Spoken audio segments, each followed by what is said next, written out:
நம்ம லைஃப் மாறும் அப்படின்னு தான் நினச்சிருக்கேன். ஆனால் இந்த தடவை என் லைஃப் எப்பவுமே மாறாதுங்கிறது உண்மையை புரிஞ்சுக்கிட்டேன்.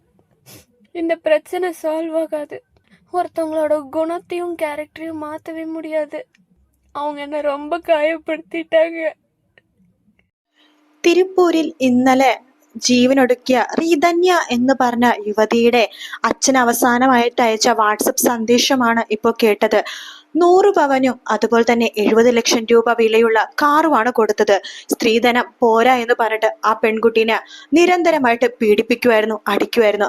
ആ പെൺകുട്ടി ഒരുപാട് സഹിച്ചു. അവസാനം ആണ് ആത്മഹത്യയിലേക്ക് പോയത്. ആത്മഹത്യ ചെയ്യണ തൊട്ടു മുമ്പ് അച്ഛൻ അയച്ച സന്ദേശമാണിത്. താൻ മരിക്കാണ്, ആൾക്കാരുടെ സ്വഭാവം ഒരിക്കലും മനസ്സിലാക്കാൻ സാധിക്കില്ല അച്ഛ. അച്ഛൻ വിചാരിക്കുന്നുണ്ടാവും ഞാൻ എന്തിനാണ് ഈ കാര്യങ്ങൾക്ക് ജീവൻ ഒടുക്കിയത്, അച്ഛൻ്റെ അടുത്ത് വന്നുകൂടിയിരുന്നു. പക്ഷെ എനിക്ക് പറ്റുന്നില്ല അച്ഛ. എന്തിനാ അച്ഛൻ ഇങ്ങനെ ജീവിക്കുന്നത്? ഒരുപാട് സഹിച്ചു. കല്യാണം കഴിഞ്ഞ നാള് മുതൽ ഞാൻ സഹിക്കുകയാണ്. ഇനി എനിക്ക് സഹിക്കാൻ വയ്യ അച്ഛ. ആർക്കും നാണക്കേട് ഉണ്ടാക്കി വെക്കാതെ ഞാൻ പോകുവാണ് അച്ഛ. അവരുടെ സ്വഭാവം ഒരിക്കലും മനസ്സിലാവില്ല അച്ഛ. ആൾക്കാരുടെ മുഖം കണ്ടിട്ടും അതുപോലെ തന്നെ സ്വഭാവം മനസ്സിലാക്കാൻ സാധിക്കില്ല. അവരെന്നെ നിരന്തരം പീഡിപ്പിക്കാൻ സഹിക്കാൻ പറ്റാതെ ഞാൻ പോകുവാണച്ച ഈ ലോകത്തുനിന്ന് എന്നായിരുന്നു റീധന്യയുടെ ആ ഒരു സന്ദേശം.